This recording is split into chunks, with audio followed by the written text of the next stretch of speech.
All right, welcome back. We are Game 3001, that's Artificial Intelligence, at George Brown in the summer 2021 semester, and it's week 3, part 1 of our broadcast, and we're talking about dynamic steering behaviors today. And dynamic steering behaviors are different than what we saw last week, and we'll talk about that in a sec. So last week, what we did was we talked about autonomous character movement and what that is, how to do that stuff. We discussed in a very brief way kinematics. We also did a intro to steering behaviors and what that is. You should know more about what that is now with the lab as well as the explanations during the lecture.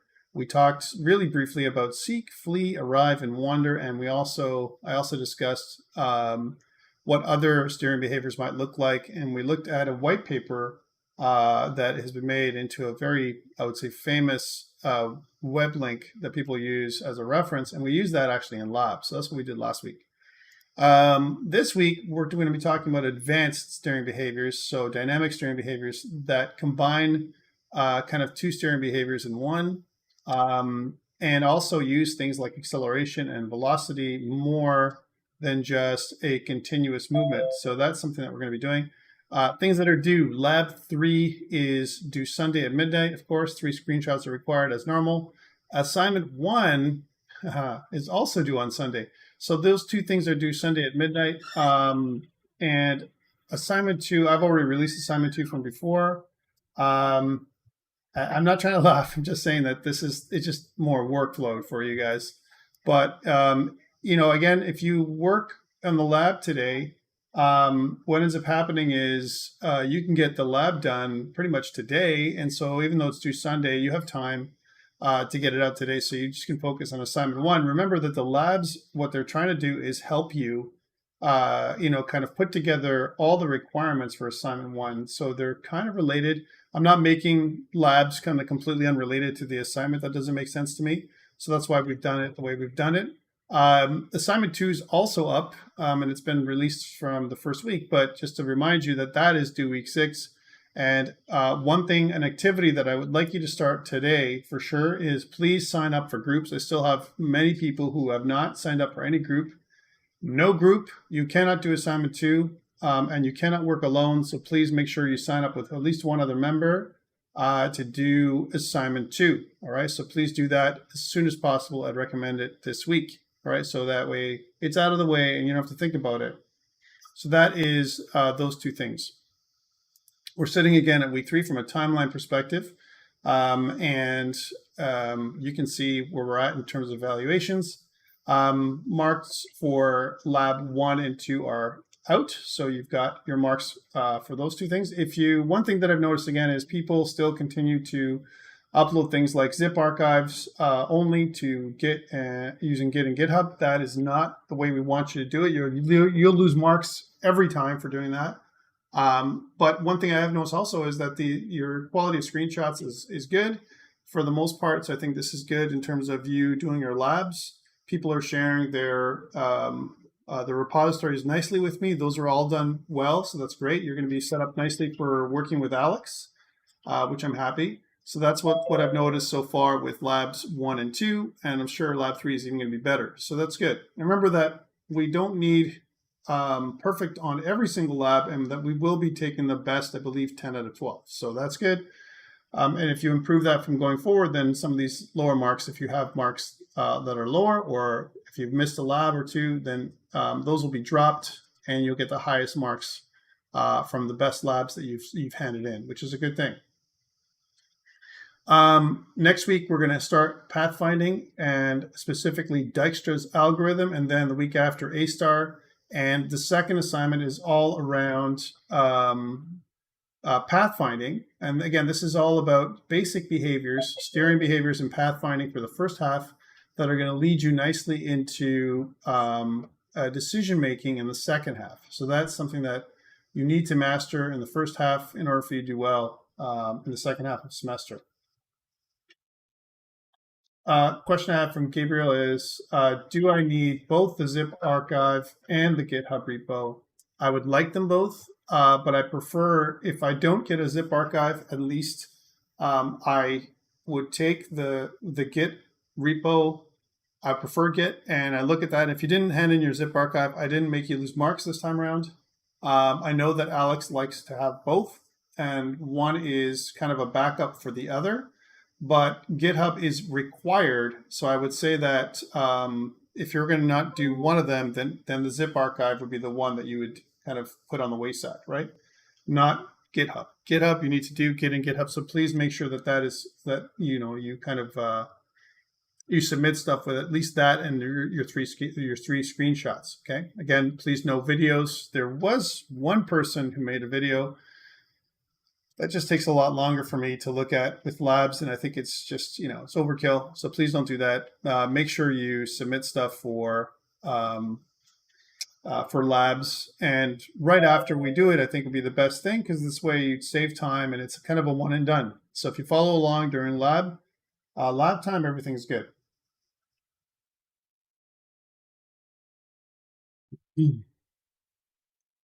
Okay, so let's continue. So again, yeah, second half is this. Let's get into the meat and bones of what we're talking about today. Sorry,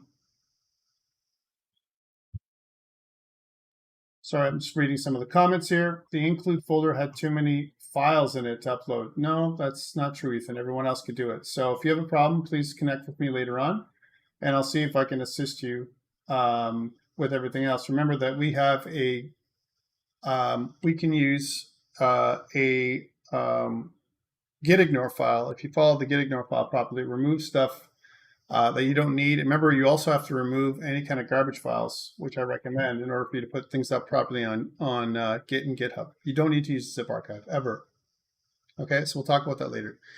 All right, let's get into this. So we talked last week about dynamic steering behaviors and kinematic steering behaviors, and this week we're talking about dynamic steering behaviors, which kind of extend things we learned last week. And what they do is they add things like velocity, acceleration, and rotation to the whole mix to make it so that the behaviors are a little bit smoother and those kind of things. We also briefly talked about flocking behavior last week, and we're going to be talking about more in depth about separation and cohesion this week, which kind of aid in flocking behavior. And again, flocking behavior is really cool when you have more than one enemy AI that is kind of attacking the player. But don't confuse flocking with things like pack-like tactics. Pack tactics would be things like if I want to do things like flanking, where I kind of go on the opposite sides, the AI on the opposite sides of a player to try and wear them out or take advantage of areas where they don't have defensives. So a good example of pack tactics would be in one of the latest games, Valheim, which is quite popular nowadays. It's got over 7 million players and made with Unity over the last, since February. I think it's been a really great uptake with a small team of 5 developers, and they use pack tactics to basically attack the player across kind of different angles, so to make it so it's better. So kind of an interesting way of doing things. Flocking, though, is not that. Flocking is more kind of the behavior of birds and how they kind of flock together, that kind of stuff to attack. You can also use flocking for things like missiles and other kinds of seeking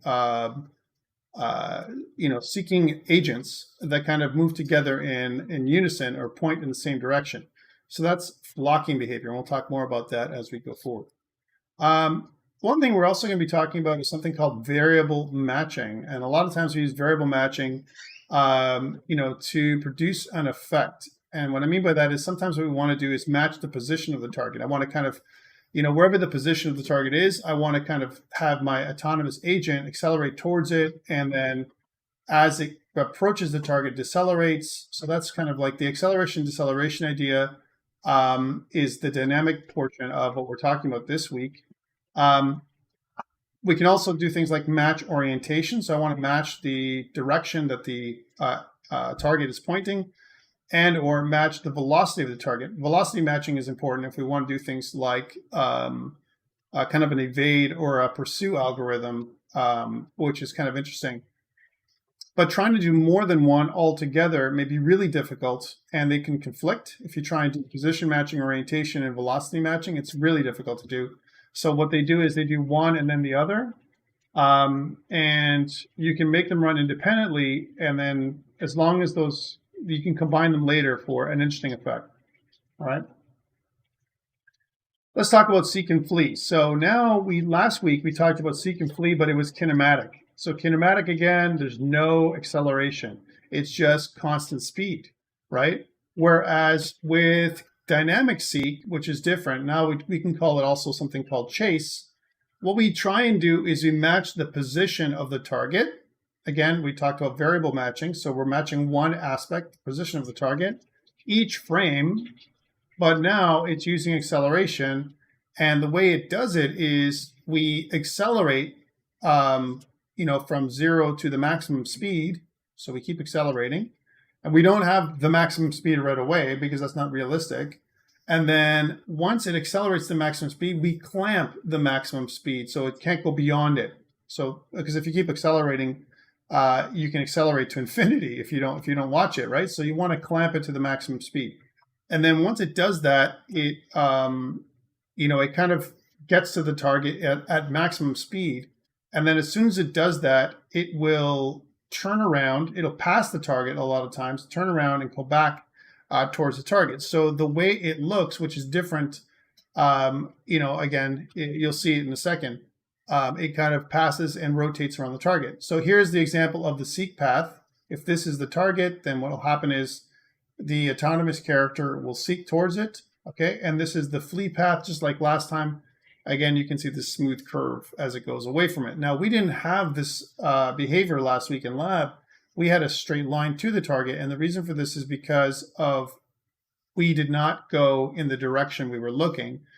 We were literally just side slipping towards the target, and this is something we're going to correct this week with our lab. Okay, so that's something that we're going to be talking about soon.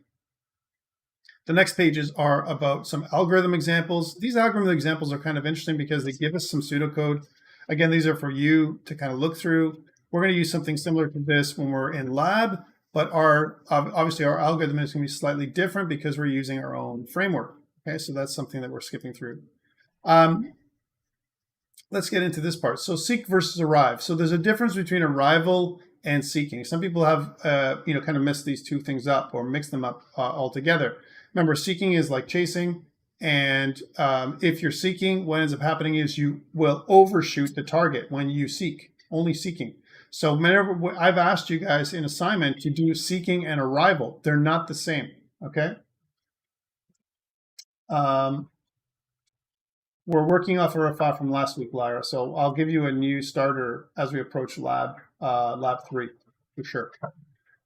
Okay, so that is, so seeking will overshoot, whereas arrival will slow down and kind of approach the target. And so what it looks like is something that looks like this. So here's seeking. As it approaches, it'll look where it's going. It's going to accelerate to where it's going to get to closer to the target. Notice that it's not going directly towards the target because that would be side slipping.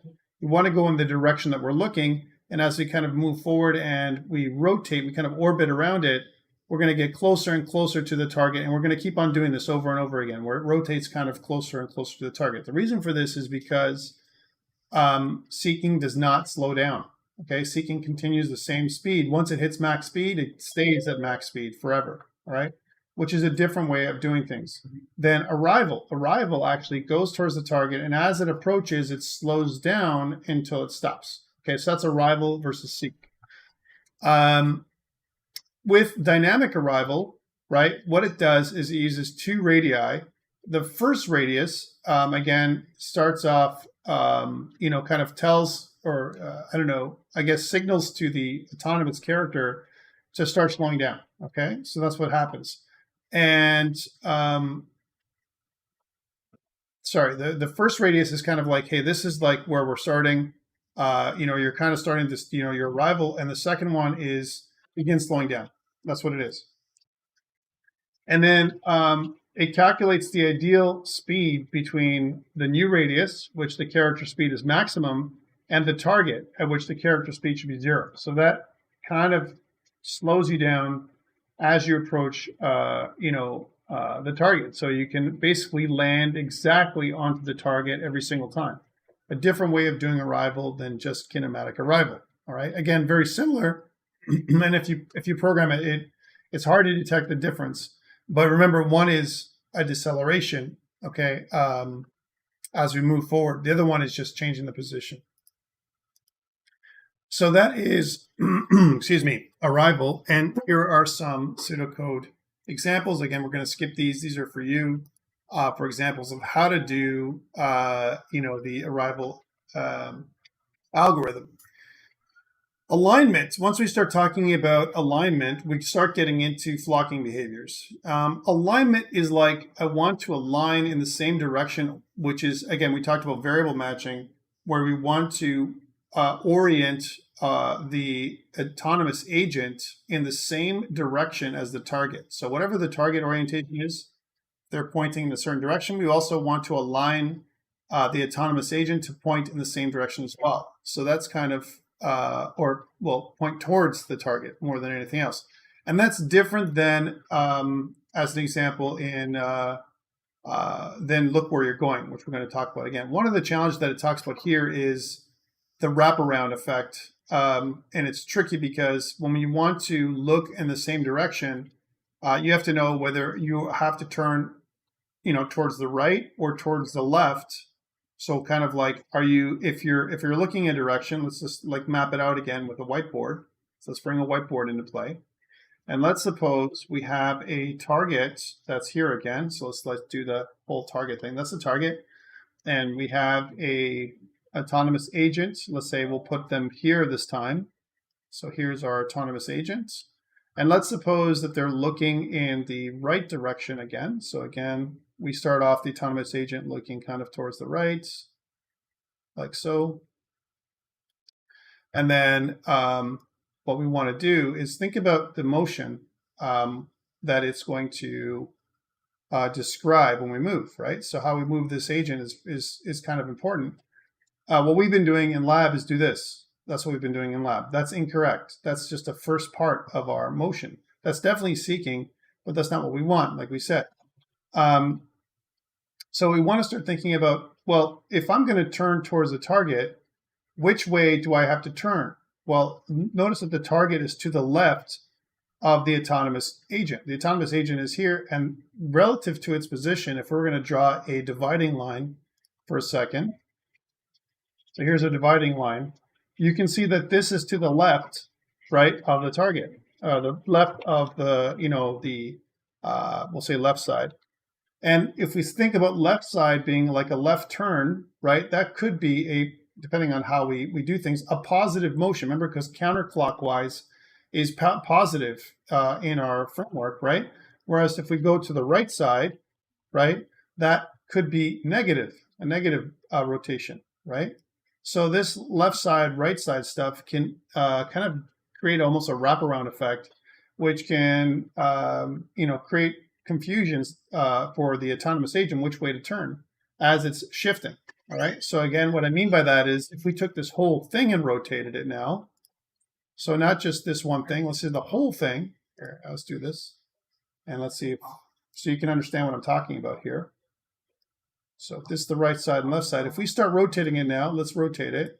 And let's suppose the agent is like this. You can see clearly that the target is on the left side of the agent. But what about if I keep rotating like this, right? You can see that it can be on the right side as well. So depending on which side it's on, it might do some jittery motions where I kind of move to the right, then move to the left, then move to the right, then move to the left as I'm moving towards the target. And this could be kind of a weird way of moving if I'm trying to align my direction in the orientation towards the target. So that's kind of a weird way of doing things. So be cognizant of that, because this right side, left side stuff is which way do I turn? Which way? How do I make the target turn towards the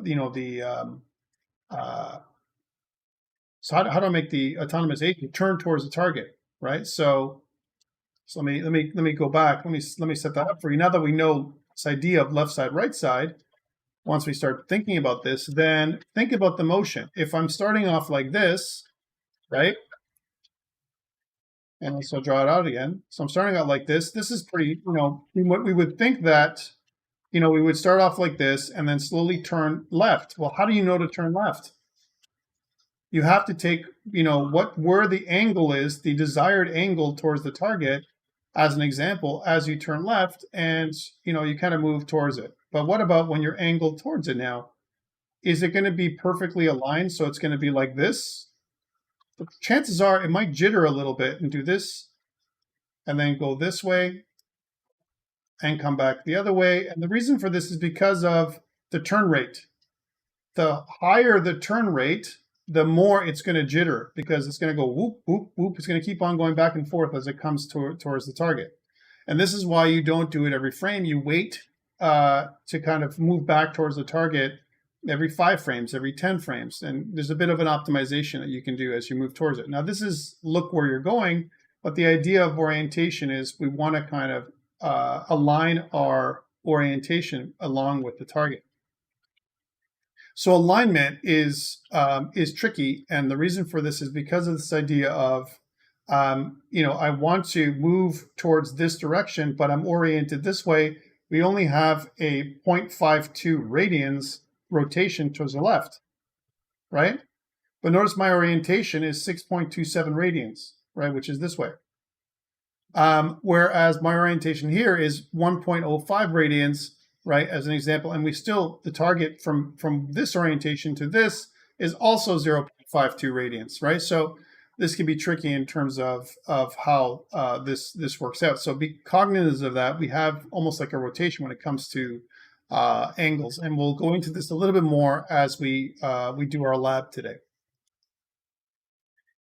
Okay, skipping down to the next part where I want to go into velocity matching. So velocity matching is another behavior type where I want to match the velocity of the target. And this is great for things like pursue and evade. I want to be able to pursue the target, and it has a certain velocity. What I want to do is match its velocity or exceed it in order for me to cut it off at the pass, so to speak, right? So when we start off, we can use velocity matching to achieve those other behaviors. One thing that they talk about here in the book is something called the steering family tree, where one steering behavior kind of comes out of another steering behavior. So here's what the family tree looks like. So align, if you think about this idea of aligning, also has 2 other sub behaviors we can create. One of them is what I was talking about earlier, which is look where you're going. And the other one is of the face behavior. Remember what face behavior is, and I'll talk about that in a second. It's more like billboarding. So I will always want to look at the target when I'm moving. That's a different behavior than look where you're going. Okay, so that's kind of the 2 different types that are related to align. One thing to notice is that we don't care about necessarily facing for assignment 1. We care about look where you're going. I want you to do this behavior when you're going towards assignment 1. Seek and flee, they create other behaviors like wander, because seeking, you're kind of wandering towards or looking towards a particular target, and then you flee away from it. So kind of like look away as you move forward. Pursue and evade, they come out of seek and flee. Path following, and one thing we're going to be talking about is the difference between collision avoidance and obstacle avoidance. Those 2 things we're going to be looking at. And obstacle avoidance is something we've asked you to do in assignment 1.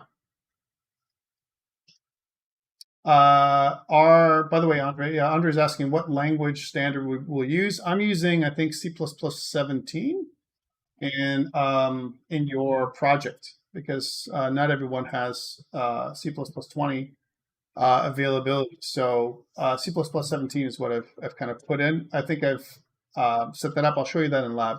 Hit me up again on the lab, Andre, and I'll make sure it has it. Yeah, I think C++20, kind of gives you additional functions and some other things that you can do. But again, I use auto pretty much everywhere as well. Just again, it's more of a programming thing as opposed to what we're doing here, which is algorithms. So again, velocity matching, we use this for arriving, because what we want to do is that is where arrival comes from.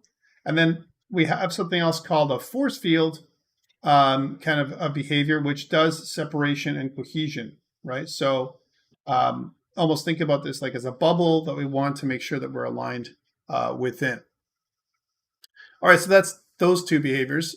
We want to talk about pursue and evade. Remember last week we talked about kinematic pursue and kinematic evade, and it's very similar with dynamic behaviors, but what we want to do is kind of calculate the most efficient direction based on the target character's velocity and orientation. They're going in a specific direction.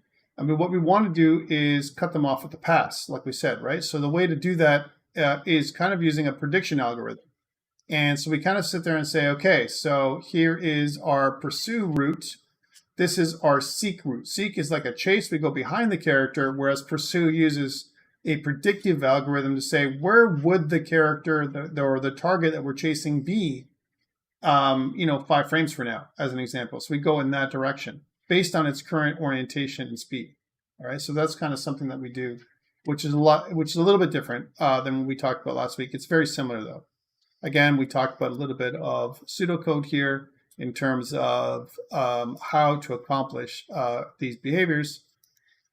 One thing also is people get confused with what is face behavior. And I want you to think about it again if we're going to map it out. And if I was drawing this, face behavior is almost like what I like to call billboarding. Okay, so let's start off like this. So in face behavior, every time we move, right, we don't necessarily go in the direction we're looking, right?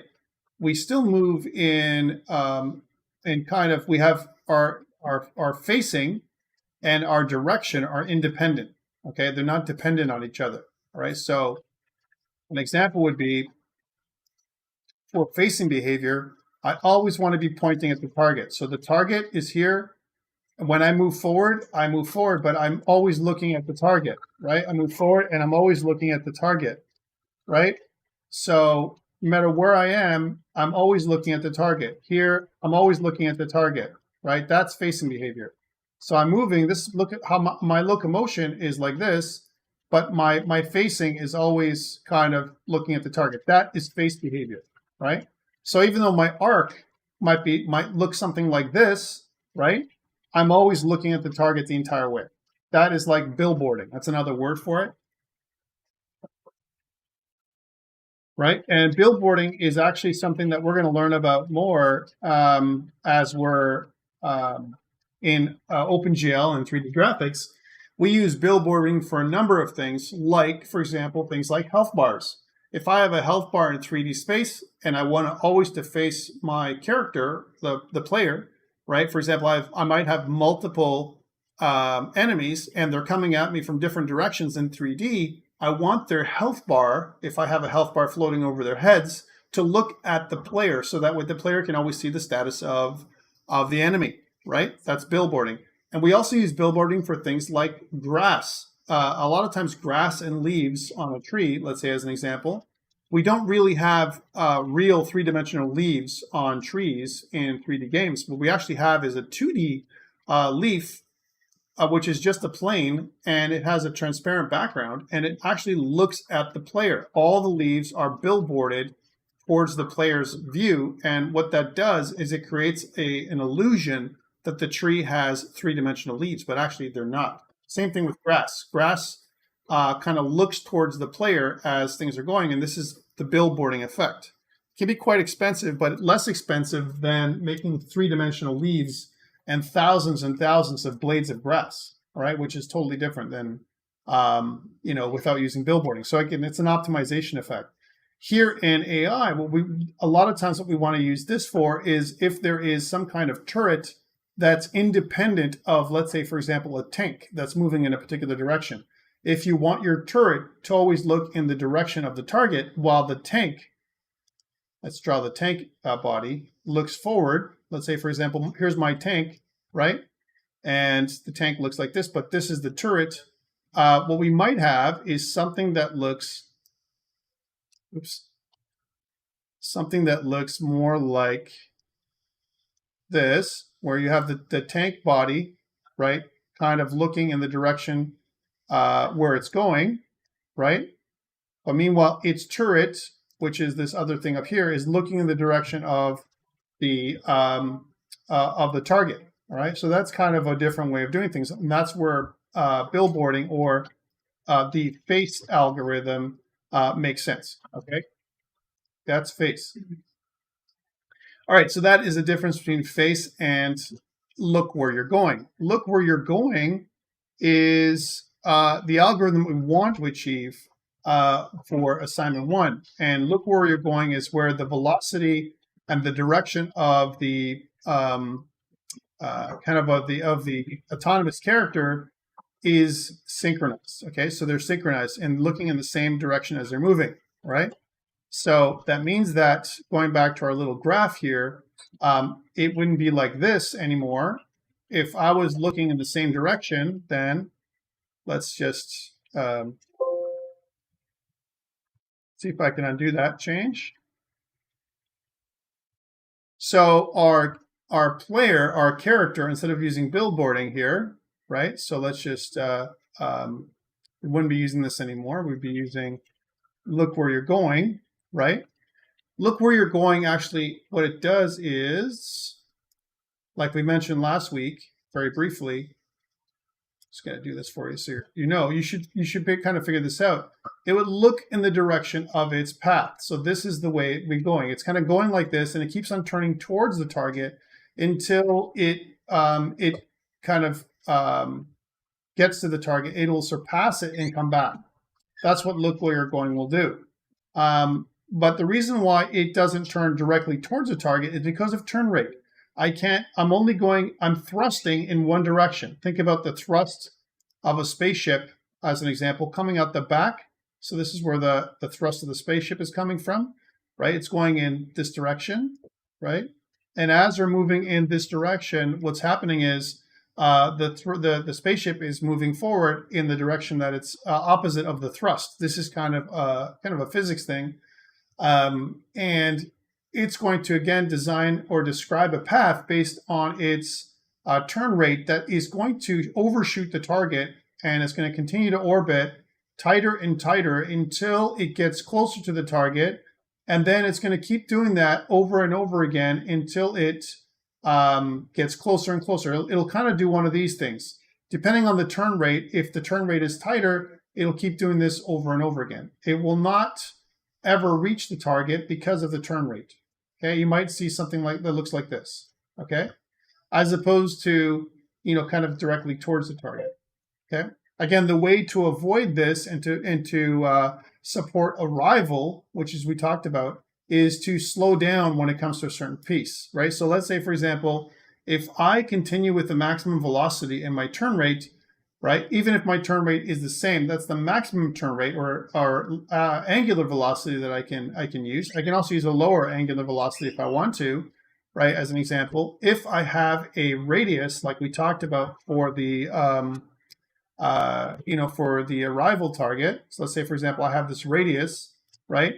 And this radius basically describes when I'm going to start slowing down as I approach the target. So again, if I use the same turn rate, if I approach the target and I hit this line, then I start slowing down. And what slowing down will do is it will allow me to kind of get to the target a lot easier than if I was to continue with the same rate of speed. Okay, that's the idea with my bad drawing. But that is what look where you're going is. Look where you're going assumes that we're moving with a velocity in a specific direction. And again, there is a bit of help here that we have in our algorithm that we will be using today to finish off seek behavior in lab. Okay, that's what we're going to be doing. Wander, it's very similar to kinematic wander, but the thing that we want to try and do is, we want to basically, move with the target. So think about it's almost like we're doing seeking around a particular radius where the target kind of moves around from one part of the circle to the other. That's more of, kinematic wander as seek. That's how it works. Whereas what we want to do when we improve the behavior, we put the circle in front of the character so that instead of doing something that looks like this, that's kind of kinematic wander. Dynamic wander kind of looks a little different where we kind of use the target where we're moving around a circle that's kind of as an offset from the actual character, autonomous character itself. So it's just kind of neat. It's kind of a fixed distance ahead of the target, and it creates a different behavior. So that's kind of an interesting way of doing wander, and it creates more of a realistic effect when we're wandering around. Wander is great when you have an enemy that is patrolling, as opposed to it always going in the same direction. It'll look very mechanical if it's going in the same direction over and over again, whereas wander allows it a little bit of variation to give this, the autonomous agent, the illusion of having some randomness in its movement, just like a regular person would. Regular people, as an example, like real people like us, we don't necessarily always seek to the nearest path towards the target. That normally doesn't happen. We come close to it if we're following a path. Example, if we're making our way towards our car in a parking lot, we try and remember where the car is, and we try and go towards it as much as possible. But it's not always the most efficient way. And wander allows us to kind of mimic that behavior, that human behavior. All right, so that's wander. Again, some wander algorithms. And let's talk about path following now. I know we're skipping from one thing to the other, but I want to be able to cover all the basics for you before we get into more details about assignment 1. So yeah, path following, again, it takes a look at the whole path as the target, and the autonomous character moves along it in a single direction. So the way it works is if we have the target, so this is the path itself, and we calculate the nearest point on the path almost by having this little extension of the autonomous character kind of to the right or to the left, almost like a little ray that is being cast. And what we want to try and do is keep almost like follow this cohesion. We kind of keep close to the path, right, as much as possible. And this, as an example, is a spline, right, because it's kind of like this curved path. Paths can also be like a wall, like we talked about wall following, and we'll kind of talk about that in a second. But we kind of keep a certain distance away from the path as we move along it. And the target, as an example, might be the path itself. So we kind of follow the path, and we keep going along the path until we leave the path. So path following is interesting when if we lay a path that's invisible to the target, and we want a target to follow a certain path. A good example of this is having kind of predetermined paths, or things like when you play a shooter game. You might have certain kind of movement patterns you want your aliens to follow, or your enemies to follow, and you can create these paths as an example. And you may want your autonomous agent to follow very closely to the path you've designed. All right, so this is kind of interesting. And paths are also great when it comes to things like particles. We want a particle to follow a path to a particular target. Sometimes we can use particles like missiles to kind of do things like seeking the target. And seeking the target that was intentionally or was kind of like originally selected is something we can use, particles for as well. And the way it works is it creates this really cool effect where it's seeking towards the original place where the player was, but not necessarily exactly towards the player, because it'd be too precise and too difficult for the player to avoid. So again, what we want to think about when it comes to using, there's two ways of doing it. One way was using array. The other one is actually we have a seek towards the target, and we have the nearest point on the path, which is this. And if we use things like the other behaviors, like look where you're going, then we can see what the predicted future position is going to be, so that we can maintain a minimum distance from the path. So we use seek output every single time. So seek behavior is something we can build on to create more complex patterns. Kind of interesting. We also have some issues. We talked about this. Actually, the white paper discussed this as well, where I have a path, and if it wraps really tightly like this, there might be an optimization we can make that kind of, moves, out from following the path exactly, and because it makes sense that we could skip along the path instead of doing it this way. If we know the path is curving down again, instead of following the path and kind of being blind to that movement, we could actually skip ahead and go kind of a tighter way towards the target. And this predictive following mechanism is good when it comes to a path that is created like this, especially if I'm following the path. So path following, there's two good ways to use this. The other reason why we want to use path following is things like if the autonomous agent is literally following the footsteps of a character. Let's say, for example, they have some kind of senses that can detect where the player was. This is neat. So they can follow along where the player was. But imagine if the player did something weird like this, right? Then it wouldn't make sense for the agent to be so blind as to not see the player's path down here and go, instead of going this way, I can probably do this way and take a shortcut to catch the player. All right, so that kind of stuff is what path following can allow us to do. All right, and then there's different kinds of path types. There are straight lines that we can use. So here's straight line paths that we can use to describe a much more complex motion with a lot less, kind of overhead. Remember that this is very similar to this. This is just much smoother. Following a spline could be, again, depending on your algorithm, a little bit more challenging than doing something like this, line segments. So if I'm following along a line segment, that's easy collision detection, right? I can kind of detect the distance between the plane because the plane has a normal, the normal being, kind of a 90 degree angle to the plane. Whereas a spline, if I want to do a 90 degree to the spline, it will change more regularly, smoother, if you will, especially around here. If I'm going to do 90 degrees to each of the pieces of the spline, right? As opposed to the plane, which is like 90 degrees is this way, 90 degrees is this way, 90 degrees is this way, 90 degrees is this way, right? So you can see that it's easier for us to do it with line segments. But with a similar effect, like, when you do it this way, you may not notice a big clunky movement as much as you think, okay? So one of the biggest issues with path following is when we have a weird path, like that goes kind of loops along itself. And this is something that's been documented well when it comes to path following. So what's the closest point now? If my autonomous character gets into the middle of a path, there's a bunch of closest points, right? Is this the closest point? Is that the closest point? Is this the closest point? Which point is the closest point? And that is an issue, right? So it really depends on which path I'm following. If I'm coming this way, as an example, along a path, this was the previous point.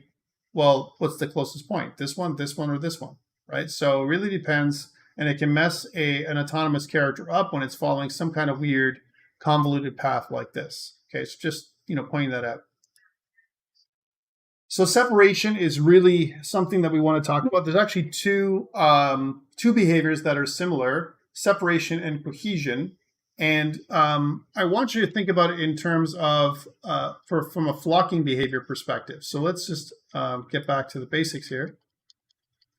So imagine if I have my autonomous character again, and instead of having one, I have multiple autonomous characters, right? Autonomous agents, if you will, right? So if I have multiple autonomous agents, let's just make them move in a particular direction, and they're going to flock towards the target, as an example. Let's just copy paste, right? Then what we want is kind of them to move in that was weird. I kind of made a mistake there. Maybe I did. That's okay. We want them to kind of move towards a direction. And let's think about this agent here as the leader, right? Wherever this agent is pointing, we want these other agents to look as well. So they want to match orientation. And we also would like to match velocity, but we also have this idea of separation. So we don't want the agents to do this. We don't want them to cross over like this, right? What we want instead is for them to be separated by a minimum distance.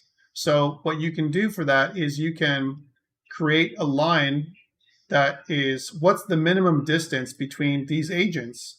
And this will be this almost like something that they want to adhere to, so that way They don't come together. They don't overlap because overlapping doesn't look right. It doesn't look realistic.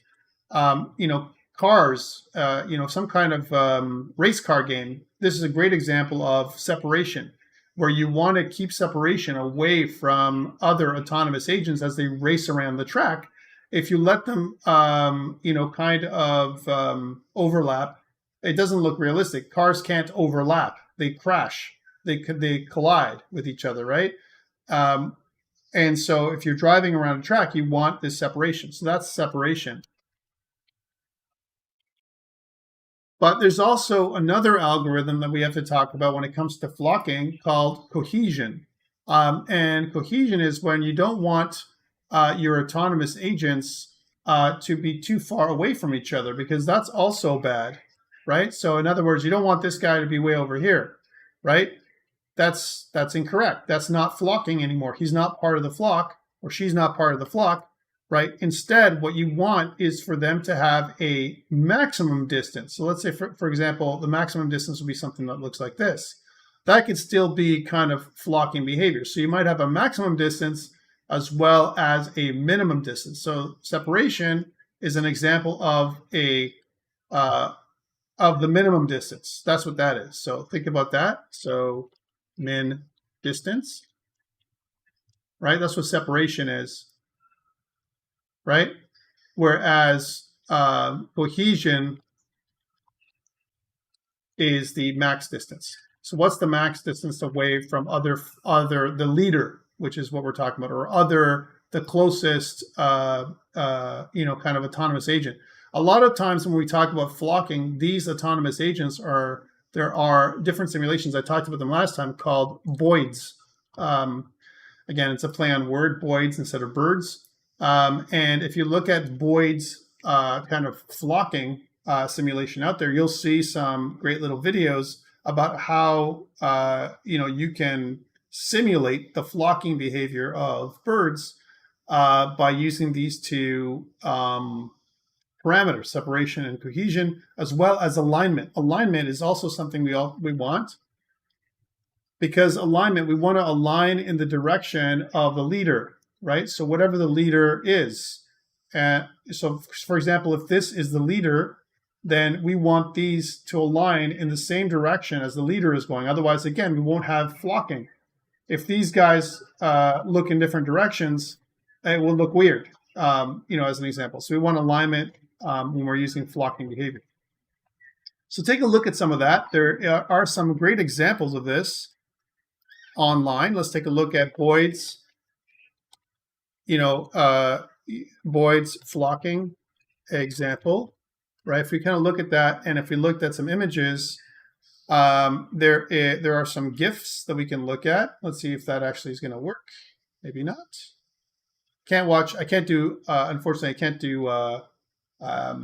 YouTube because I'm on YouTube, but take a look at that. So that's kind of like a flocking like algorithm where you see a bunch of little Boids and they kind of go in the same direction. Let's see if I can actually do that in a larger scale. No, that's the Boyd simulator, which is kind of neat there. At least that's a little bigger.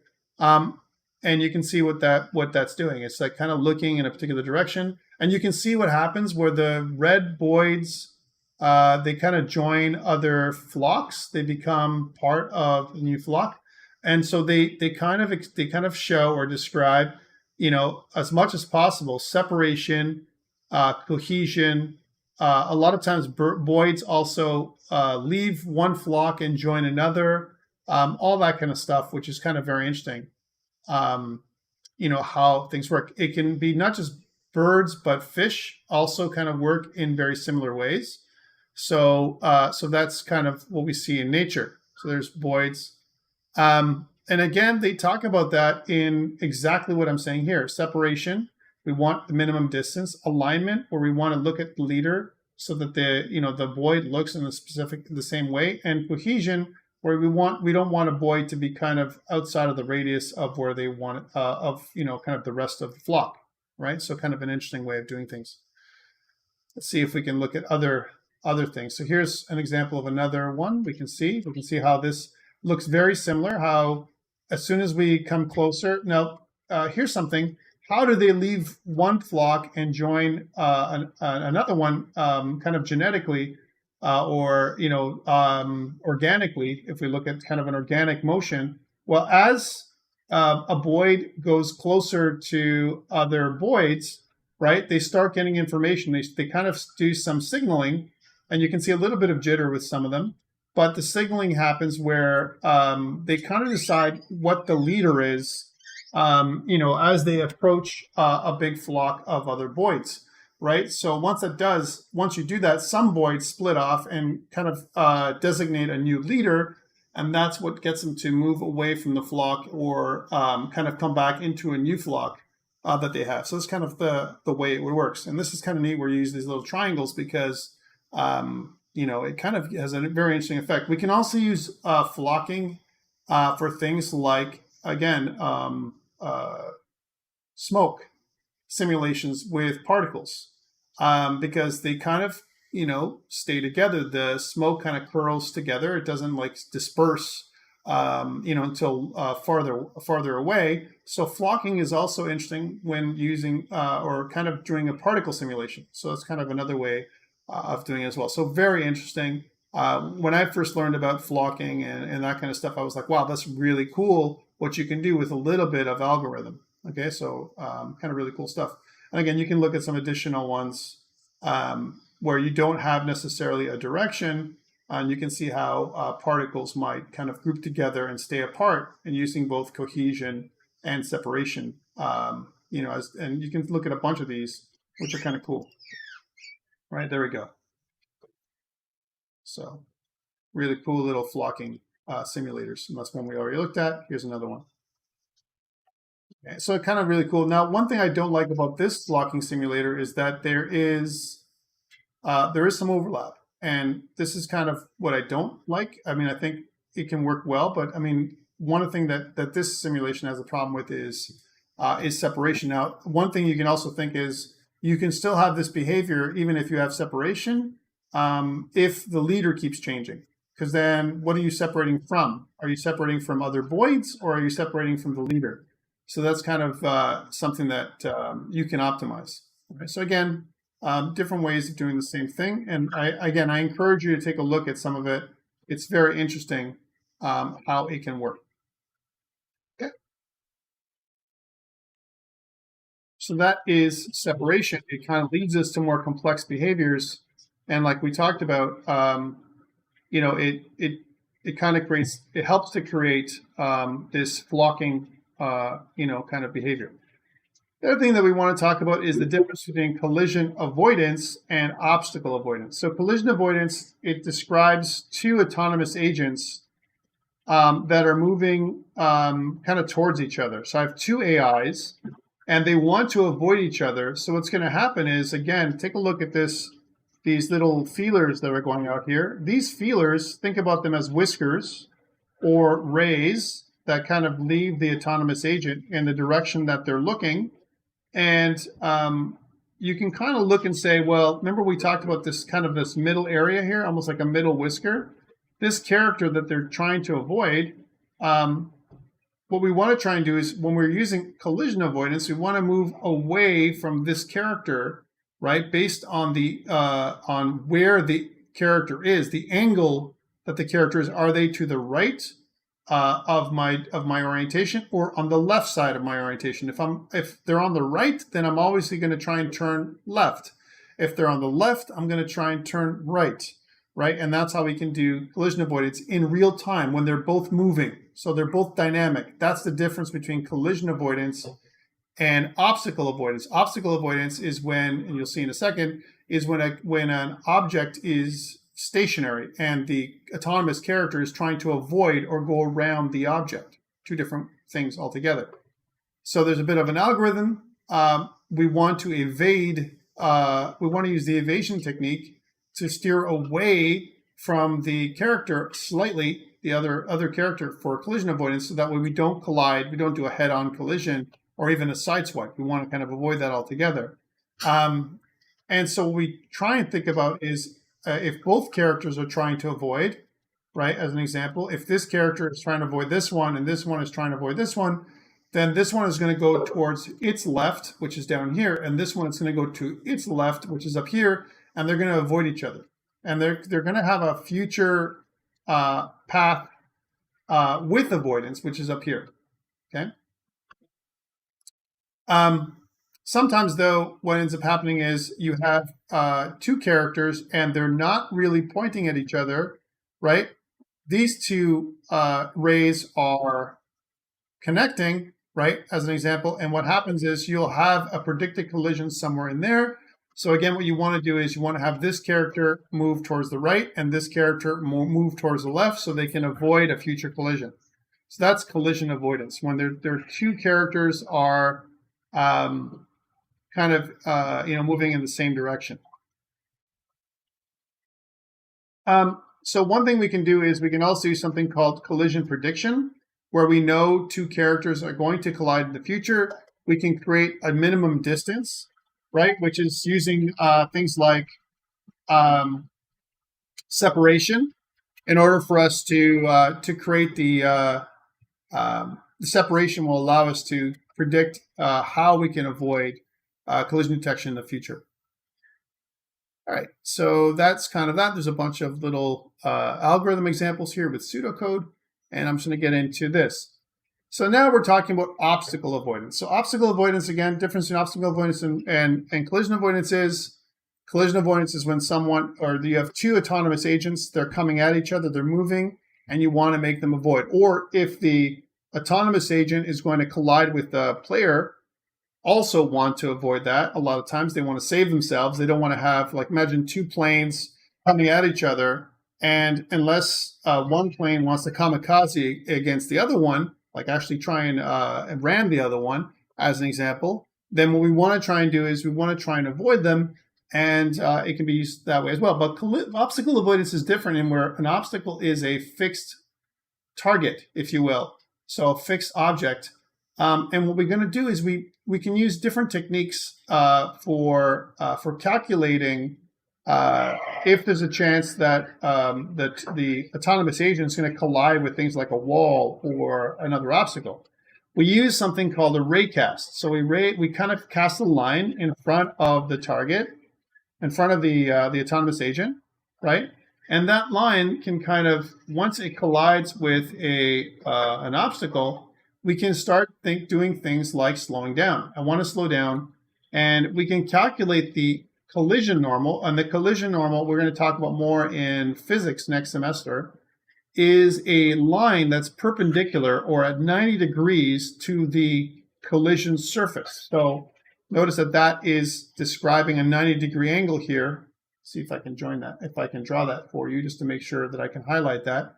So you have this thing here, this line here, this is a 90-degree angle, so I'm not drawing it well, but this is a 90-degree angle to the collision surface, right? And that would be the collision normal. The collision normal is at perpendicular or 90 degrees to the collision surface, all right? So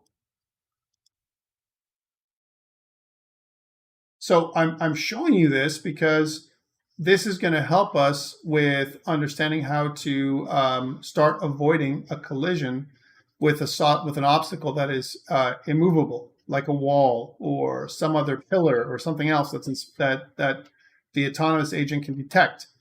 But the only way this can happen is if we have some kind of detection ability, whether it's in a detection radius or a raycast. And we talked really briefly about that last week as to how this can happen. All right, so let's continue. There's some examples of how we can start looking at things like describing the normal of each of the walls. The problem with this is if we use a single raycast may not be good enough, because you can see that the wall is undetected. The single raycast, the character will move in a specific direction and they'll have a collision, right? This will collide with the character. So really what we're saying is that this is a single raycast, for the most part, is not good enough, okay? A triple raycast is better.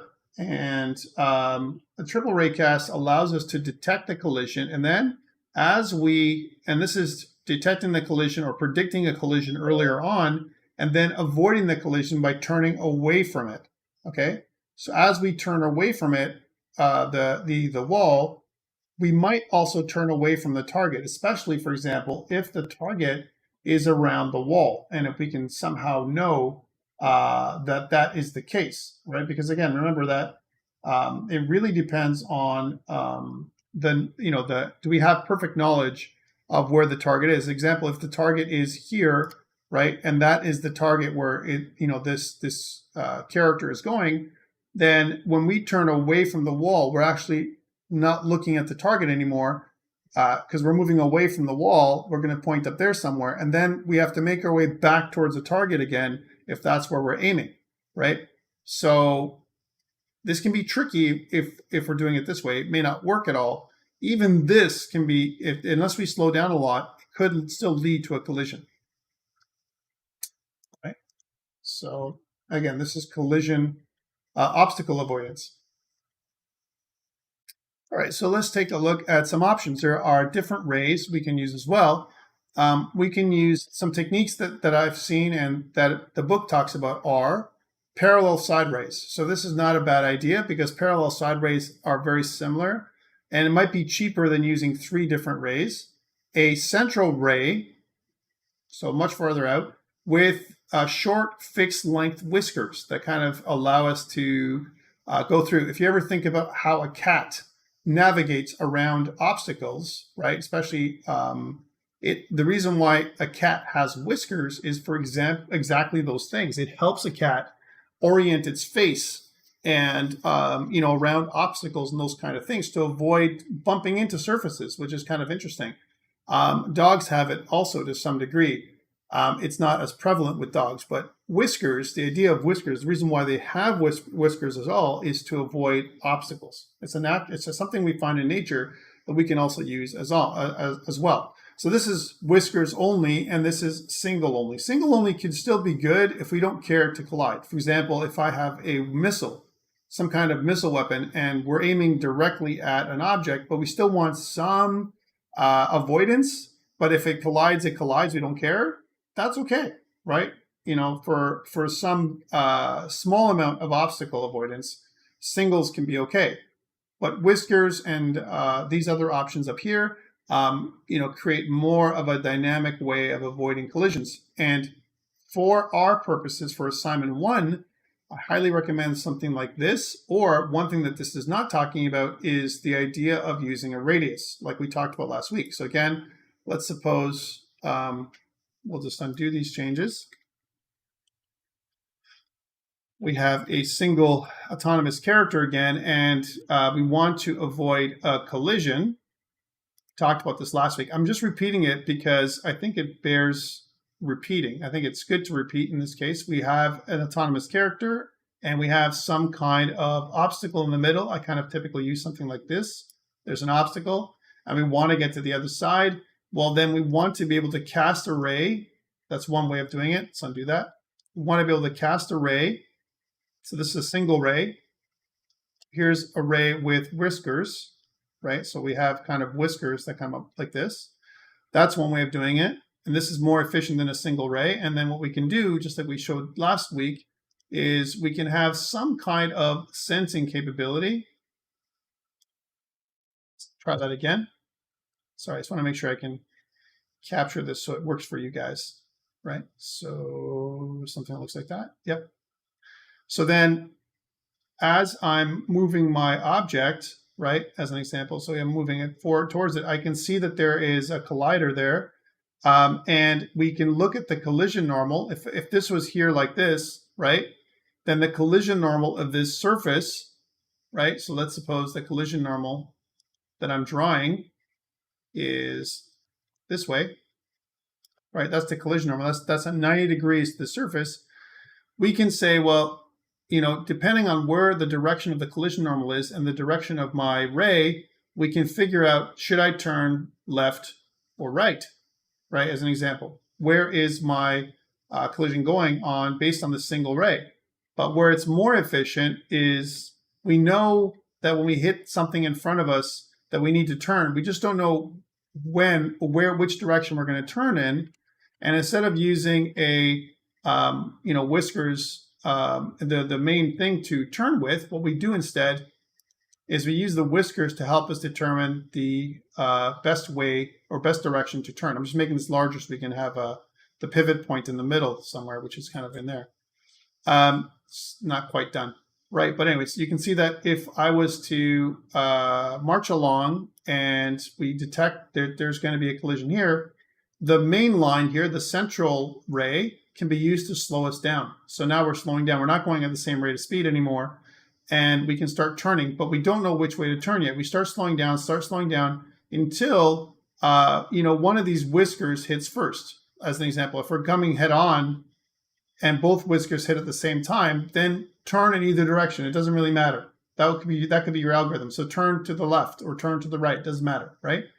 And then as you're turning, you're slowing down further, right? So that way you can avoid, collisions altogether as you're going, and you can keep going. Notice that if I'm still colliding every frame, I want to turn away from my object until I'm clear, right? And when I'm clear, I'm no longer colliding with any of the whiskers. I start turning back towards the target, right? So I'm describing a different path. This is the way I'm doing it as I'm moving closer and closer towards the target, right? So that I can get where I want to go, right? So that's kind of the way we can do it there. The other way to do it is, what about if we were at a different position, right? Here's the target as an example. And these are all things we can talk about. And we're not talking about algorithm optimization at this point. We're just talking about possibilities, right? So here's the target again. And as we move forward, let's suppose the target's up here this time, and we detect a collision. We start to slow down. And then when we get to this point, we realize that only one of the whiskers is going to collide. We start turning away from the collision, right? This way. You turn this way right away, right? Because you know that there's a corner here or whatever, right? The other option is the other way around, when we're down here and we do the same thing, but turn in the opposite direction, right? So whiskers are neat, but you have to know how to cast a ray forward and at some angle to create an arc, almost like if you think about this detection arc, all right? Think about this as a detection arc that goes from here to here. This is the detection arc, right? And this could be something like 60 degrees. Let's just say 60 degrees together, right? And this 60-degree arc together, right, is the viewing area or the ability for the character to avoid, the autonomous character to avoid. And if you divide 60 into two halves, you have 30 degrees on the left and 30 degrees on the right that you can turn away from the obstacle. So that's one way of doing it. The other way that might be even simpler than this, like I talked about last week, is just using a radius altogether. So let's just not do this at all, and then make a radius, make literally a circle that is invisible, to your player. Kind of looks like this. And then what happens is this circle is what's going to be used for you to detect collisions. So what you're doing is you're using an overlapping circle now. So, okay, I'm going here, I'm overlapping. Cool. Now, which way do I turn? It really depends on the direction. Normally, I'd be doing something that looks like this because I'm trying to hover or go towards the autonomous character.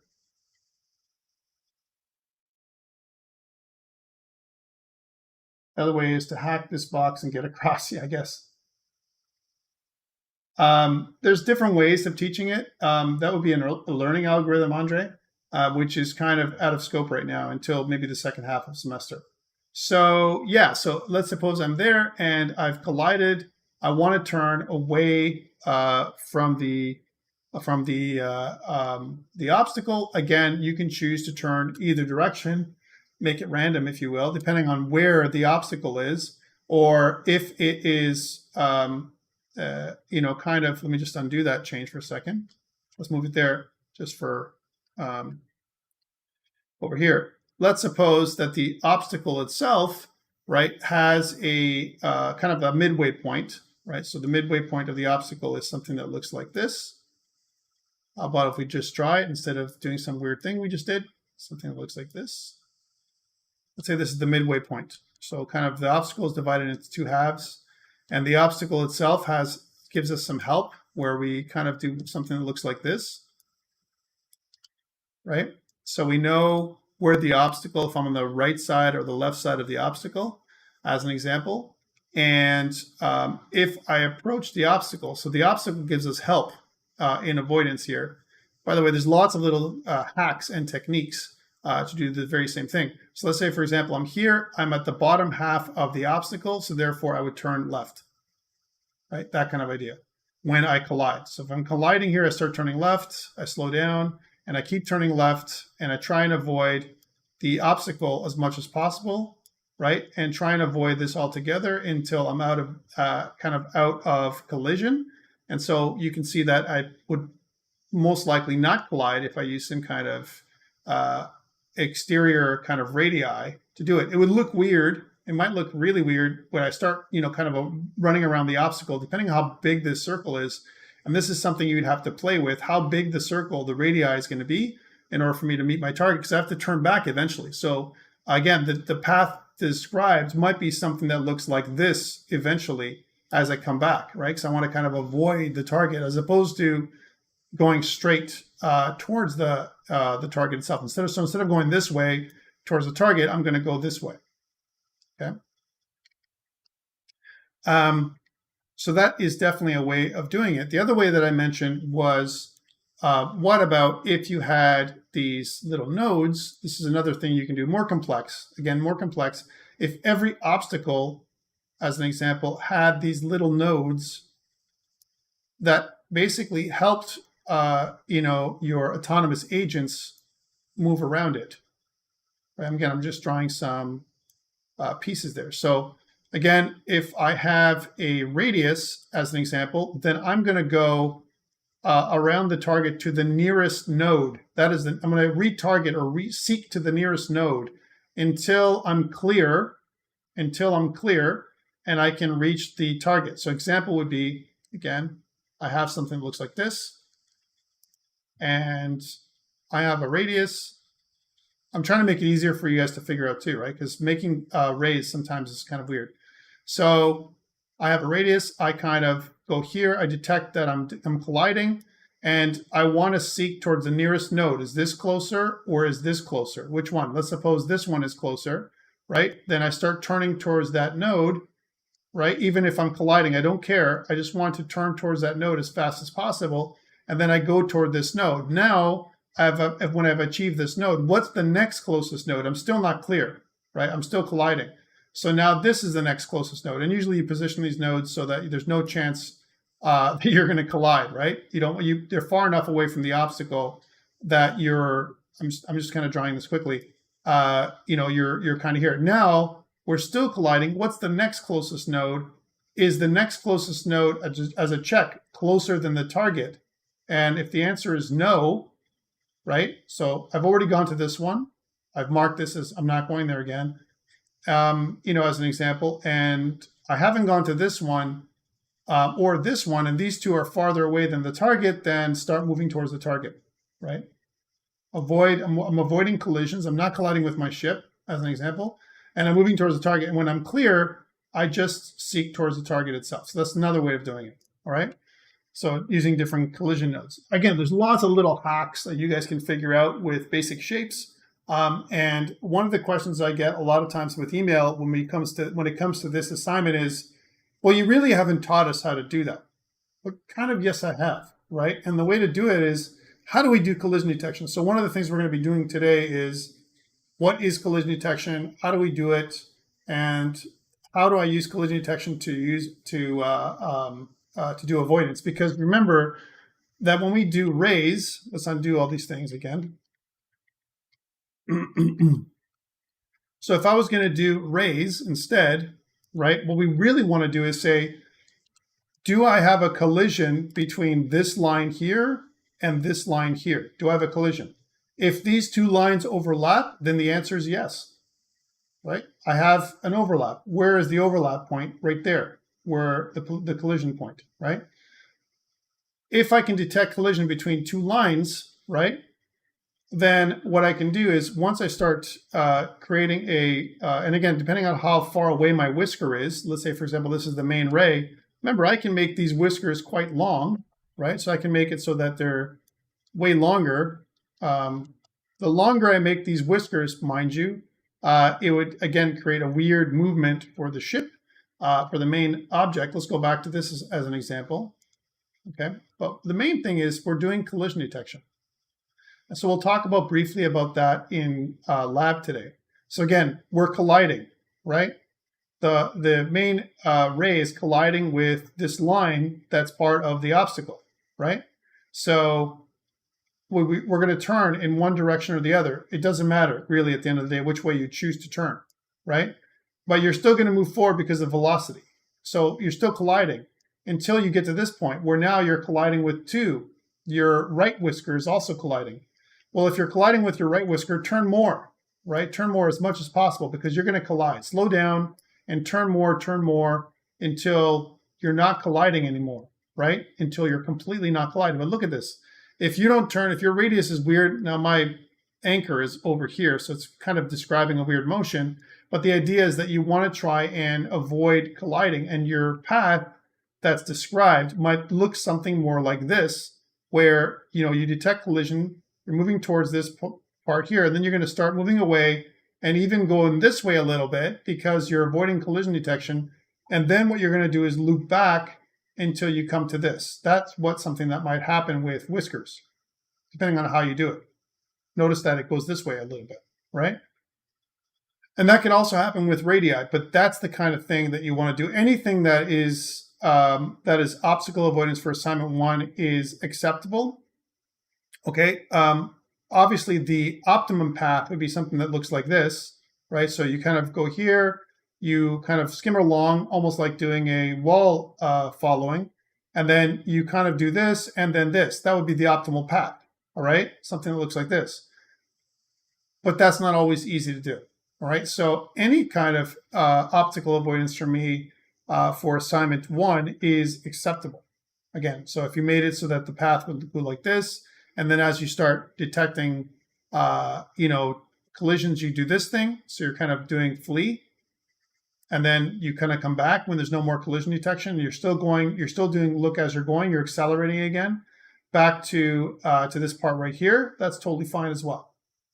Okay. Is it as efficient? No, but that's okay. Right, for your first go. This is kind of your first go at using some steering behaviors to move your character around. Okay. So again, you can use different techniques for doing this. Again, you can use parallel side rays. It's really up to you what you do. Some of these different techniques provide different advantages and disadvantages. Obviously, parallel side rays are neat in that if both of them hit at the same time, again, let's go back to that. Oops. Let's put that obstacle back. Redo. Let's do those parallel side rays for a second, and then we'll stop talking about this. But I'm talking about this because I really want you guys to have a sense of how this can all work, right? So again, let's say I do parallel side rays, right? So this is kind of something that they're looking the exact same length now, right? So as opposed to how we did it before. And let's try and do it so that it is anchored right. So something that looks like that, maybe. Yeah, it's not bad. All right, so let's say we move forward and both of them hit at the same time. Let's just say they both at the same time. Now it's random. Which way do you want to turn, left or right? It doesn't really matter because both of them are hitting. You're hitting kind of dead on. So let's turn to the left, right? Right, you move forward, now turn to the left, right? You're turning left to avoid, the path. You're turning left. Now you're avoiding. Again, you might do something like turn back, right? And then you might see this kind of behavior where you're turning back. And then, oh, I'm colliding again. All right, cool. Let's move forward again and then turn away again because we just collided. Move away and then turn back, right? Because you want to turn back. You're not colliding anymore. You're not colliding anymore, right? You're not colliding anymore, right? So this kind of can work as well. But be careful because depending on how your turn rate, you can still do something like this at the end. You might flip the edge because there's nothing to say that it's going to stop you from doing this depending on your turn rate and the rate of speed. because there's nothing to save you on this side or this side. So that's where parallel side rays are neat. They're I'm going to call them more efficient in terms of computational, how expensive it is computationally. And they're easier to cast because you cast on either side of your ship in the straight direction, like in front, right? Whereas when we talk about whiskers that are, going forward, so if I make kind of a ray this way, that's the easy one. But doing this and keeping these rays kind of, aligned on the side, those are difficult to do, more difficult. Because you have to figure out an angle from the middle to the left and an angle from the middle to the right. Okay, so those are more difficult to do. All right, so that is obstacle avoidance. I'm describing it for you because you're going to have to do it for assignment 1, and I'll talk about the weighting of that and how it's kind of look at it. Ethan says, are we polishing the seek behavior more from last week? Yes, in lab today we will be doing that. Okay, so this is the multiple ray trap for multiple rays. If I only have 2 rays, well, the problem with this is which way do I turn, right? So if I'm hitting here, do I turn? I'm going to turn towards the right, and I could avoid it as I get closer, depending on where the rays are, especially if they're both colliding at the same time. Let's say I hit. They're not in this case, but in another case where I'm kind of coming directly at an angle towards the corner, as an example, and both rays are colliding at the same time. Which way do I turn? Do I turn to the left or do I turn to the right? And again, it can be a challenge for this kind of behavior.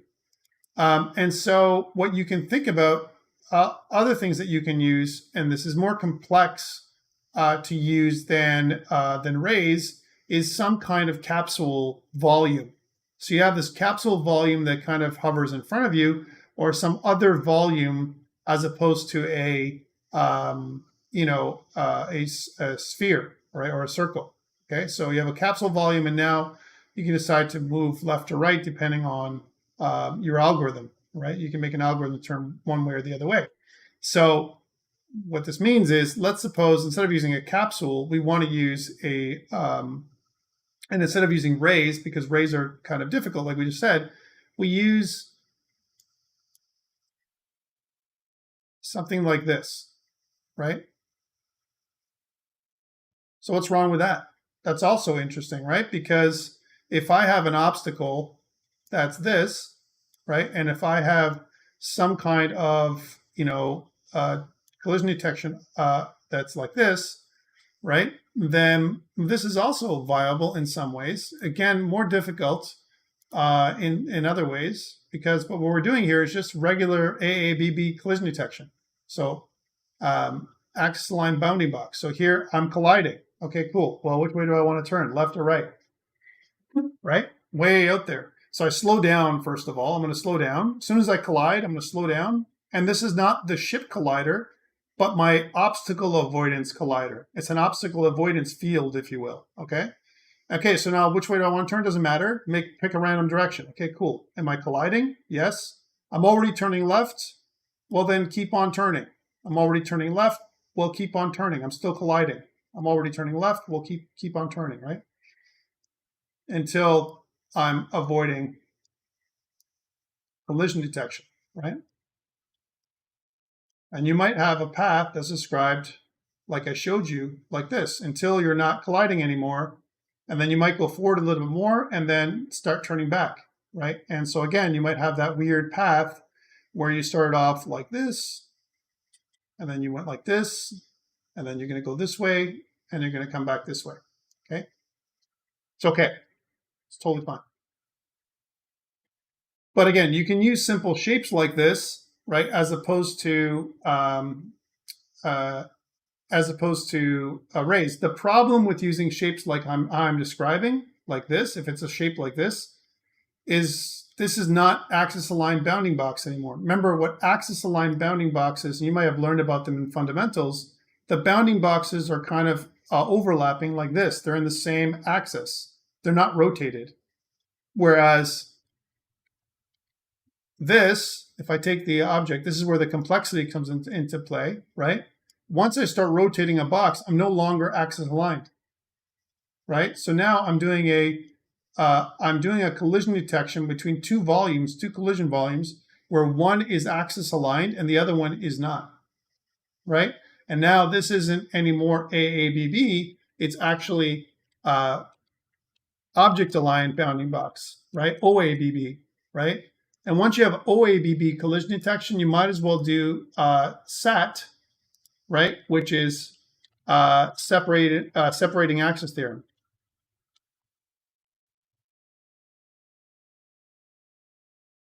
Right? It's kind of a precursor to SAT, okay?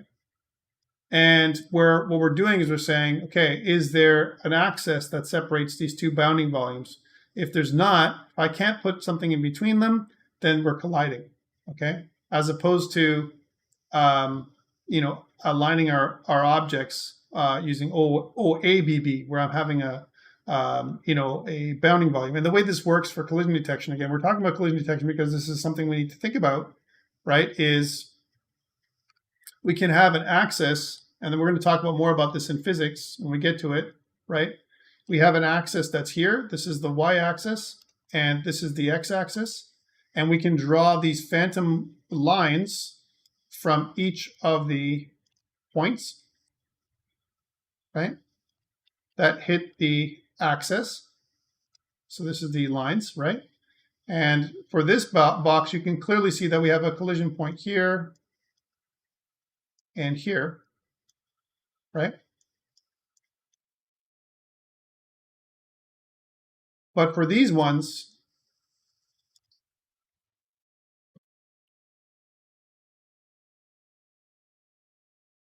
right? This is on the same axis here as well. So you kind of draw these lines that almost are like shadows that kind of fall down on the same axis. So you can see that, you have, at least in this case, you have 3 lines, this one, these 2 lines here, these 2 points down on the x-axis are not colliding. They're not in the same bounding volume as these ones. So you only have really 1 point or 2 points here that are colliding. In order for you to use SAT, right, then you have to have all 4 points colliding, typically. So here's 1, there's 2, there's 3, and there's 4. So on this side of the volume, you can see that those things are colliding. It's almost like this object here is in the shadow of this one, right? You can't draw a line between them, right, because of this one. And so again, it's a more complex collision detection algorithm to do it, and that's why, although it looks simple to do a shape like this, it's actually more complex. So again, the easier way to do is ray casting. It might not look easy, but it's actually easy because you only have a few lines, right? Or some kind of circle cast, right, that goes around the object, because circle and rectangle collision detection is far easier to do than object aligned bounding box. Okay, one more thing to note is what you could do if the object or the obstacle is regularly shaped. So instead of an irregular shape like this, like a rectangle, let's suppose you didn't have this, but you had the obstacle was actually something that was circular, right? So what I mean is, let's say you had the object was actually this, but then what you did was describe the circle around the object like so, right? So that is the bounding area. Or even though the object is square, you made this circle around the object. That's the bounding volume. And then you do the same thing for the bounding volume here, right? So this is the, kind of the collision detection. And as you go closer to this, right, every object has its own little collision detection area, right? Then what you do is when the circles are colliding, and by the way, you can draw this bigger than this, circle detection is the easiest form of collision detection, even easier in many ways than it's even easier in many ways than rect collision detection, because it's just the centers, the difference of centers. And what I mean by that is, if I was to draw this again, no, it's not what I wanted to do. I meant to do this one.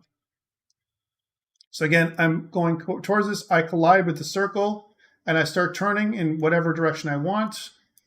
I start turning more because I want to avoid the circle, and I start turning more because I want to avoid the circle. This is also viable, right?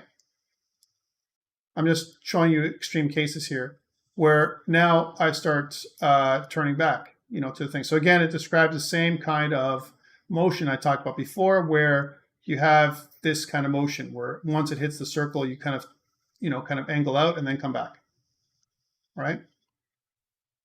Again, I'm talking about these things because these are all viable methods. Guys, for your assignment 1, it doesn't tell you how to do it. It doesn't say, I want you to use whiskers, in order for you to, to do collision avoidance.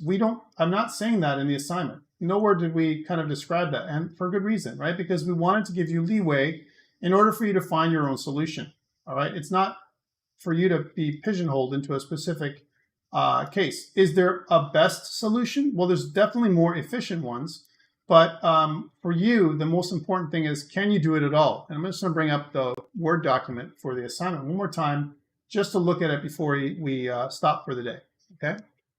So again, due May 30th, that's this Sunday at midnight, right? And notice that if I scroll down, seeking is 10 points, fleeing, very easy, just like seeking, is 10 points. Arrival is 20 points. So right there, you've got 50% you can pass just by doing these 3 things, right? And obstacle avoidance is where you can get your, 25 points to do it. And what it basically says is the actor sprite should include some sort of sensor that enables the actor to detect the obstacle. This could be a whisker or a collision radius. I even said it right here, that guides the actor sprite, okay? But they must be oriented properly using look where you're going. So you can't side slip. That's not acceptable, right? Can't just move to the side, whatever. So there's lots of leeway in order for you to do the obstacle avoidance in this kind of, in this requirement. You don't have to use whiskers. You could use anything else to make sure that you avoid collisions, okay? So one of the questions I have is from Ethan. Ethan, you're correct. Inside of the original document, what we said was we want you to activate it with some kind of debug keys, right? So if you scroll down, it says you're going to activate this stuff by clicking onto it or whatever, right? Where is that? I think it's when the user presses the number 1, then I'm okay with you, substituting pressing the number 1 key with using a button inside IMGUI. That's why I've shown you and shared IMGUI with you, because I think that it makes more sense to use a button than press a number.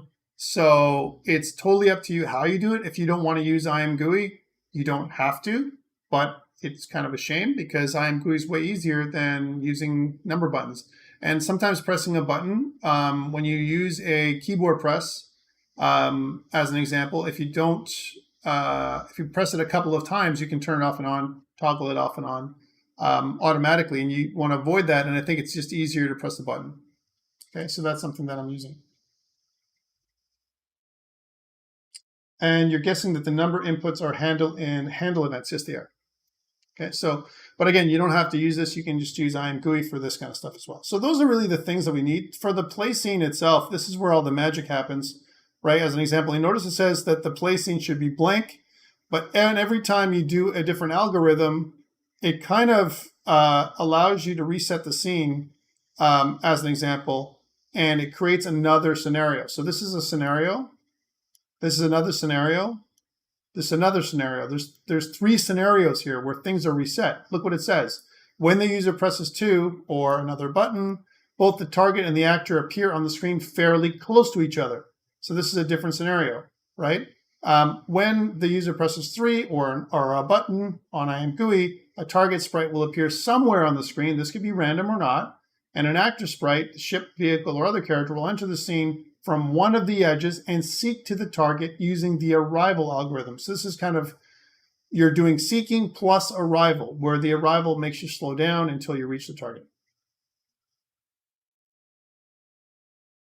Kim says, can you show us an example actually coding with raise or radius to avoid obstacles? Like, I have no idea how to actually implement that. Well, we're going to talk about collision detection, Kim, but part of this is you kind of figuring that part out.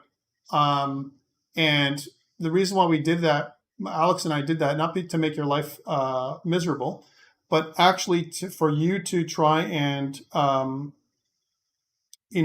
figure out the algorithm. And we've given you some examples of that in the with pseudocode in the PowerPoints. And for you, it's to take the PowerPoint pseudocode and see if you can apply it to the framework. The AON framework comes with the framework I've given you, Kim, which is the assignment framework that we use in lab. That is the assignment framework you're going to be using, which is STL Engine. It comes with whiskers for sure. It does, because I can show you what that looks like. They're just rays, and we can attach rays according to stuff. Yes, that's the one with IamGUI. That's the framework you need to use. So you're going to use my framework, the framework I've given you, not make your own code. I'm not expecting you to reinvent your own framework for using SDL, right? So, and also just on that, guys, using external code from somebody else, and I mean that in terms of someone else's SDL code that has nothing to do with what I've given you, could lead you to get a 0 on the assignment. So be careful what you do. If you set up your own SDL, stuff. Let's say, for example, you say, well, I really want to use my SDL code for my game, right? Because I'm making this game for Game Production 2, and we already have a framework, Tom. We didn't use yours, and I'm more comfortable coding with that, and it's SDL. Is that okay? The answer is, if it accomplishes the same things, and it's your code and it's not somebody else's code, yeah, that's fine. But the challenge is, what if all of your teammates also use the same code? Well, that's going to be a problem, and all of you could get 0. So be careful about that. I would recommend using the assignment framework instead, because it starts off, kind of neutral for everybody, and then you add your own code, as opposed to you start off with a baseline that everyone else starts off with in your group, which is from your game, and that could be misconstrued. And also, you might have to rework a lot from your from your own code, because there might be pieces that are missing that I've already included, which might mean more work for you. All right, so just making some recommendations for you guys. I think it's just easier for you to use the assignment framework that I've provided. Okay, any questions around this stuff? Remember also that there's peer tutoring that's available, guys. It's not just me teaching you stuff in lab. I can't possibly teach you everything you need to know in 2 hours. There's just no way, right?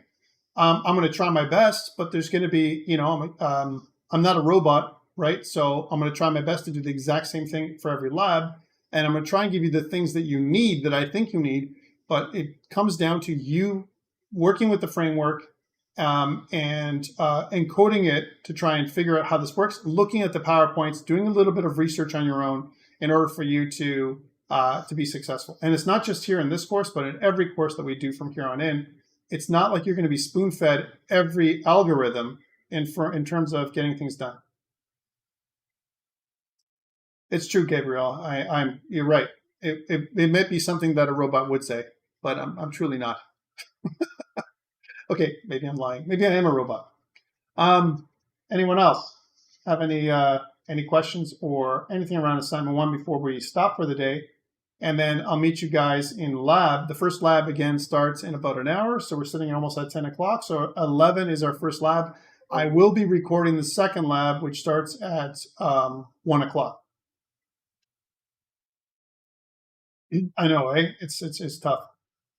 Hassan says, Tom, do we still need text labels if we're making buttons in IMGUI to confirm? So yeah, so there's the only text labels you really need, right? So if you look at let's look at the this is a good question. Start scene, you do definitely need text labels here, right?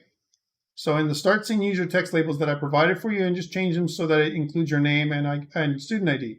Keep the start button there because it's already there for you. You don't have to change much in the start scene. In fact, I'm kind of giving you 10 free points for the start scene as it is, right? In the play scene, it says add text labels to the play scene to provide instructions for the user. You can still provide instructions for the user to get this piece, but it almost like, use IMGUI, to start, and toggle. You might want to provide some kind of text labels in the scene because if a user is using it for the first time, you want to indicate that, hey, you know what? You can pull up your debug by pressing the backtick character, which is kind of what I've already provided for you, right? And if you're going to do that, if you're just going to use the backtick character, the label that I've already given you to pull up your debug screen, make sure you include other labels inside of your IMGUI IMGUI window to give more directions for the player. So whoever the user is, me or somebody else, it should be really clear how I can turn things on and off. And when you describe something in your video, one of the things that might help is when you're making your video, which is a requirement, short video submission, make sure you explain how you can toggle things on or off as well. That goes a long way for me. Lewis says, regarding sprites and making the game look nice, can we use your sprites from the framework? Do we have to add background music? Yes, you have to have background music. No, you may not use my sprites from the framework. You have to use your own. All right. So, and why? Because this way your assignment will look different from everyone else's. That's the reason for it. And also you'll have experience about putting new sprites into the scene, playing with the framework and all that kind of stuff, which is going to make it easier for you in future assignments. All right, so please use your own. Notice that they're in the play scene requirements. It also says add sound effects for various actions or triggers in the play scene.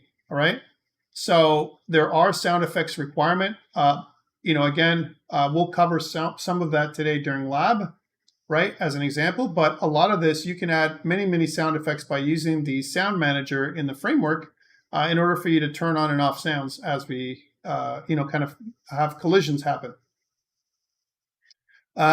Yeah. So, but in terms of music, I don't think I asked you for music. Let me see. Not in this one. In the next one, I may have asked you for music, but I don't think in this one. I'm just looking through it, making sure that I did that. But yeah, it's got to be your own sprites, guys. Please don't use the sprites I've given you to make it interesting.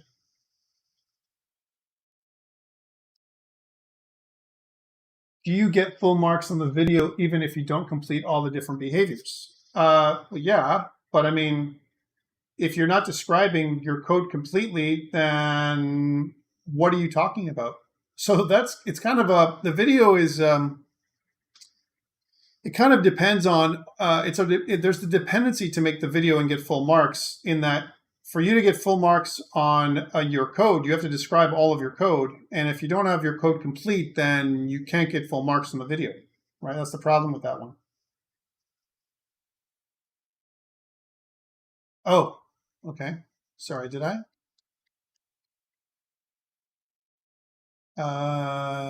Background music and sound effects. Yeah. Yeah, that's interesting. You should be using your own sprites. I mean, I say actor sprite. I'm telling you right now, since you're asking, that I would prefer that you do not use my sprites. You should use your own. Background music, I mean, you can make background music happen. Again, we should probably change this assignment a little bit. Thank you for that feedback. That's the first time anyone's asked, by the way. When Alex and I were designing the marks, I don't think we mentioned background music anywhere specifically. Let me just make sure. Because if I just go file and music, I think, oh yeah, there it is. It does say it. Your placing must include appropriate background music. Ensure that the volume is set to a reasonable level. So it does say that. So it does say background music. But it doesn't say that it's going to be a unique sprite. I would ask you to make a unique sprite, please, or get a unique sprite. So it's not my stuff. Okay. How to submit individually. I mean, you submit normally, like you submit your lab, Andre. There is no requirement to be joining a group here. So individually means it's your submission for assignment. Yeah. So when you submit your assignment, you submit your the requirements. So in the submission requirements area and below, right? Let's go through this. It says that you need to do all these things: remove garbage files from the hidden MVS folder, create a zip archive. That's required. That is the kind of requirement for your submission.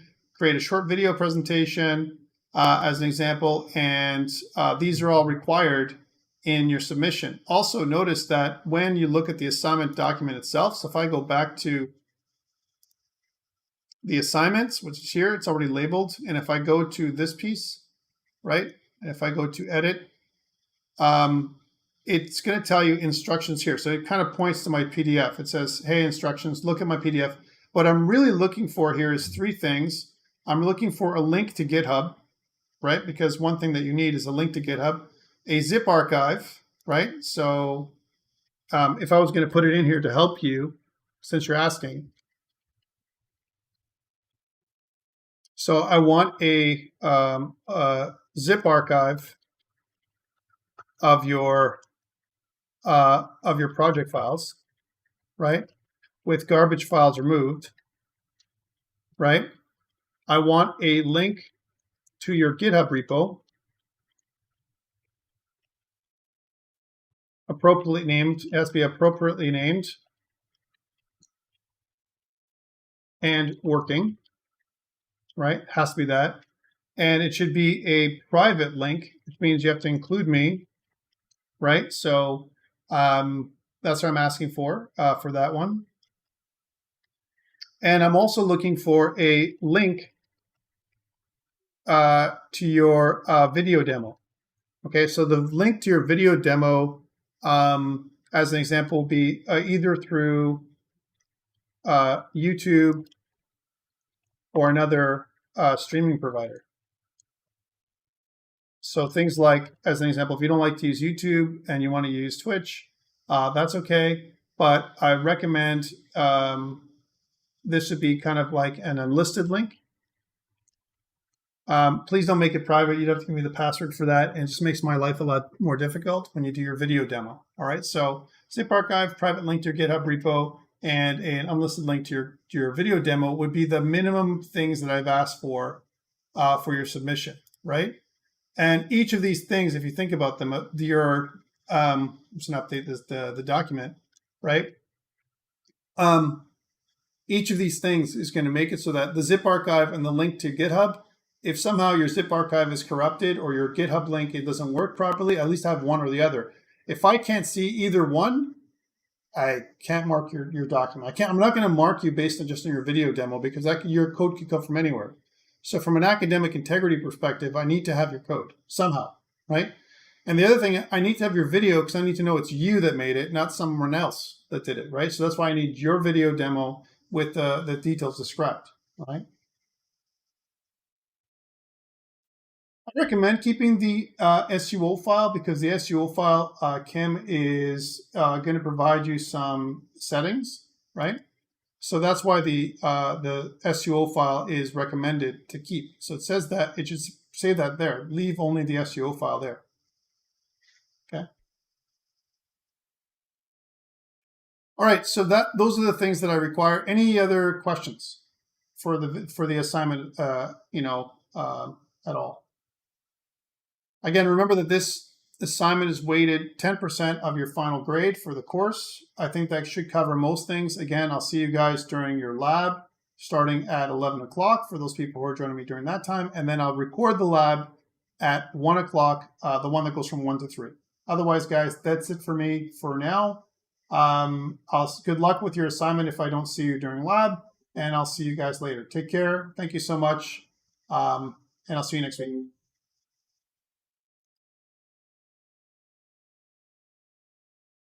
See you in